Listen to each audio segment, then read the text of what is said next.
All right. What's going on, everyone? Aaron here, Clean Cuts Lawn Care. It is Monday morning. I'm not going to film any of the work today if I get to work today, but I want to do a quick episode of Let's Talk About It. I believe it's episode 3, but I'll go back, look, and find out for sure. It could be 4, but I think it's 3. So I want to talk about something that happened a long time ago, but still affects me to this day, and it's actually affecting me right now. Pretty bad. So my parents started the trucking company. I believe I was 12 years old. Prior to that, for about a year or year and a half before starting the company, my dad worked for my uncle's trucking company doing the exact same thing. He was his lead driver, and that's how my dad would be introduced to having his own trucking company, being a third-party contractor. Our main accounts, what it was residential appliance delivery and installation with Sears, H.H. Gregg, and Best Buy. Sears would be our longest account, obviously our most profitable account. Once my dad was released from there, he would go to H.H. Gregg. That would not last long. He had a really, really poor attitude, and it didn't matter if you owned your own business or not. You were a third-party contractor, and if they didn't like you or they had reason to, they would get you up out of there quick. So he was with Sears for quite a long time, and then they got him out of there. Went to H.H. Gregg. They immediately got him out of there very quick.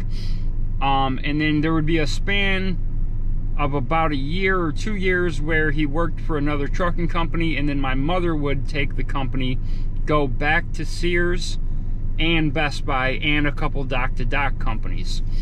I started working for the company when I was 13, but really started working for the company at 14.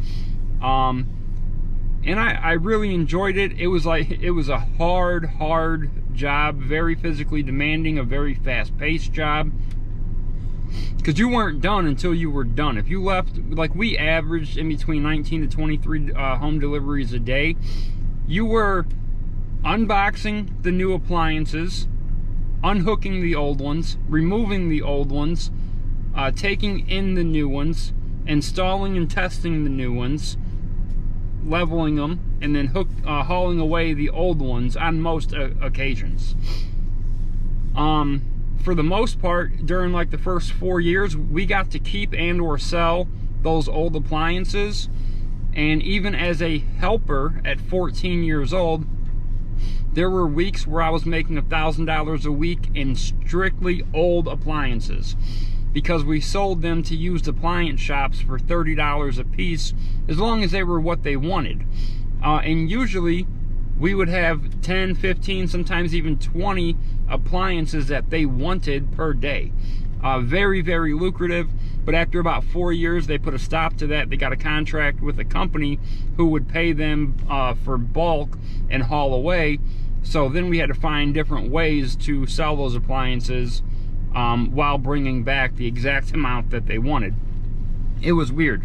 So, let me see, around 19, my dad had already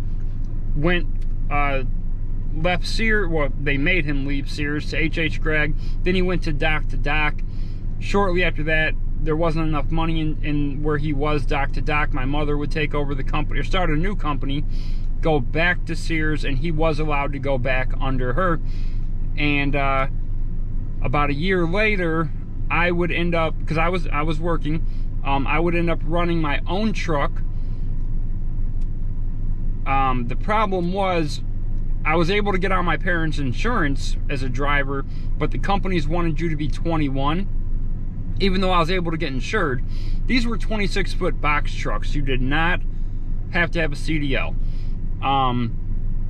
So I still ran the truck. They really didn't question it. I was on the insurance. That was the most important part. And I was getting a percentage of that truck and any other accounts I brought in, and I did bring a few other accounts in. So there was a day where my dad's truck was on standby. My truck had a route. As we leave, when you're on standby, if another contractor drops the load, doesn't show up, something happens, a truck breaks down, you're there to go get that load. And they paid you pretty good to come in for 2 hours or 1 hour on standby and then leave. So he didn't get a load. Him and my mom decided to do a ride along, which they just go watch you work, fill out some papers, and turn it in to the contracting company about how you did. We used to take a layer of sand and put it on the floor of the truck to help you move the boxes of appliances around, because at Sears you did not open the appliances. You took them carded the way they were.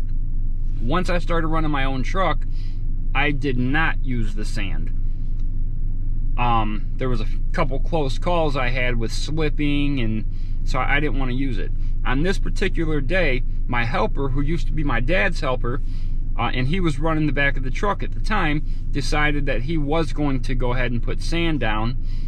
And I had no clue. I was doing my paperwork while he did that. We get to the first stop. We were delivering a 21 cube refrigerator. My parents are following us. They're outside. The guy comes out and says it's going to the basement. My dad tells my helper, come in with me, let's get the old one out while he gets the new one ready. I grab the refrigerator in the back of the truck with a dolly. An appliance dolly is much different. It's very heavy. It has stair climber assist rollers. It's about 110 pounds, 120 pounds, somewhere around there. I get to the back of the truck, I stand up the refrigerator, and because of the sand, the dolly comes out from the refrigerator. I slide off the back of the truck with the dolly, and when we had pulled onto this road, we pulled into an area where there was a big construction company tearing up the road, and they actually ushered us into a spot where we were going to park because they were working. And where they did this at, they were tearing up the road, and there was piles of like rock. Well, where I landed basically was in a hole, but I landed on the part that came up, so I landed this way with the dolly on top of me. Right away, I couldn't move my legs. I was flopping around, and as I turned over one time, I can't see it, but my elbow, I had actually ripped off everything covering the bone on my arm right here, and all you could see was my bone. And my mom thought the bone was sticking out. It actually wasn't. It was everything that was covering the bone was gone. It was actually on the ground. In a panic, my helper and my mom kind of shoved me in the car to take me to the hospital, which wasn't far away. My dad knew he was now going to be staying at the truck and working that day, and he was furious. My mom told him he's hurt bad, his bone is showing, he can't move his legs, and he was mad. He was mad at me. You know, are you effing serious? What the F did he do? No concern for something that, in effect, I have dealt with I'm going to deal with the rest of my life, but whatever, you know. So I got to the hospital, I would say at 9:30 in the morning. I wasn't released until about 8:30 that night. They were kind of, I was supposed to be transferred to another hospital, and they took me into a surgery area, not to have surgery, but I was just waiting there. And there were tons of doctors were coming in, going, and nurses. One doctor came in, and a nurse introduced herself, and she said, "Oh, from Metro?" So I never knew for sure, but I always felt they brought a doctor from Metro, which is where I was supposed to go, instead of transporting me there. I don't know. Or maybe he used to work at Metro. I really don't know, and I never actually figured it out. I seen a back specialist for the next 2 or 3 years.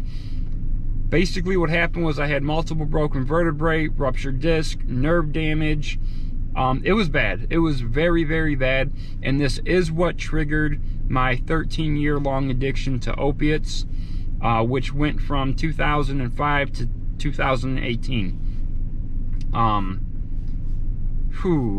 God, man, thank God, you know, that's been over for going on 6 years now. Well, I guess she won't mind if I say it. Vicky has the same amount of time sober as me. Our sobriety dates are 11 days apart. Yeah, that was bad. Now, I'm not blaming this situation, but it is what started it. I knew within a week of taking these pills that it was going to progress, get worse, and lead to something illegal, which of course it did. It would only be maybe 2.5 years before they would stop my prescriptions, but the activity would not stop, of course. You can't just do that. You know, I think legally they have to wean you off, and I guess they did. They cut it in half 1 month and none the next. They consider that weaning you off. So yeah, I mean, this situation, I guess, effectively had ruined my life for a long time. But like I said, I knew I was getting into murky waters, and I kept swimming. So what are you gonna do? The reason I'm talking about this is because every year since then, twice a year, my back, I call it, goes out. Basically what happens is there's no warning whatsoever. I'll wake up one morning and the pain in the small left side of my back, it basically feels like there is a out of control fire in my back. I have no mobility. I can barely walk. I can't stand up straight. I'm actually stuck to the left. This happens twice a year, every year, since this incident has happened. On top of just the normal aches and pains from it. And the problem is, now I've been lucky. This hasn't happened for over a year. I've been very lucky. About a week and a half to 2 weeks ago. Now, like I said, this happened. Normally when I wake up, it's there when this happens, and it lasts about a week. Now it can be in the middle of the day too. I'm fine 1 second, and then bam, it's there. Normally I wake up and it's already there though, during, you know, when it comes like this. About 2 weeks ago, I woke up and it was there, and you know, I knew right away the burning was there. I couldn't stand up. I had no mobility. I couldn't walk. Thankfully, we were very slow at the time. The weird thing was, for the first time ever, it went away about 2 or 3 hours later. I woke up the next morning, had it, it was there. I said, oh, this is it. It goes away 2 or 3 hours later. Never happened like this before. The third morning, it's there. It goes away 2 or 3 hours later, and then midday it's back, and it's been back. It's lasted a little over a week. I want to say this is the longest it's ever lasted. I'm on the other side of it now. My mobility is better. I'm able to stand up straight-ish. The pain is still unreal. So hopefully once I get moving and mowing, I'm gonna be better. You know, even ever from the time I have been sober or clean, whatever you want, I don't care what people call it, to now, even during these episodes, never once have I thought, man, I would love to take a handful of pills or whatever to get through this. It's never came to me that, you know, mentally like that. I'm just hoping once I get moving and it warms up, that I'll be able to get through the day a lot better, but who knows, you know. I'm gonna do what I can do. It wasn't supposed to rain. It was supposed to be dry. Today, tomorrow, and Wednesday, I get ready for work. I came out, it was raining. So hopefully I'm gonna be able to get through the day weather-wise and physically-wise. And it's just, it is what it is, right? At least I'm awake. At least I have a job to go to. At least they didn't rob my unit, and I still have my equipment, thank God. Man, God must have really been looking out for us that day. And and they're still holding no one accountable there. There's no doubt in my mind it was an inside job. When Vicky talked to the lady on the phone, explained to her, hey, they were there for several hours. They had to drive past the manager's apartment because she lives on site several times. The woman said, and I quote, well, I don't blame her. If I'm not on the clock, I don't care either. Really? Someone showed up to your property, robbed multiple units. These are people's possessions, their belongings, their businesses, maybe all they have, but you don't care. Unreal. Alright guys, if you liked the video, hit like, subscribe to the channel, leave a comment down below, let me know everything I'm doing wrong, and keep them edges clean, boys. I'm out.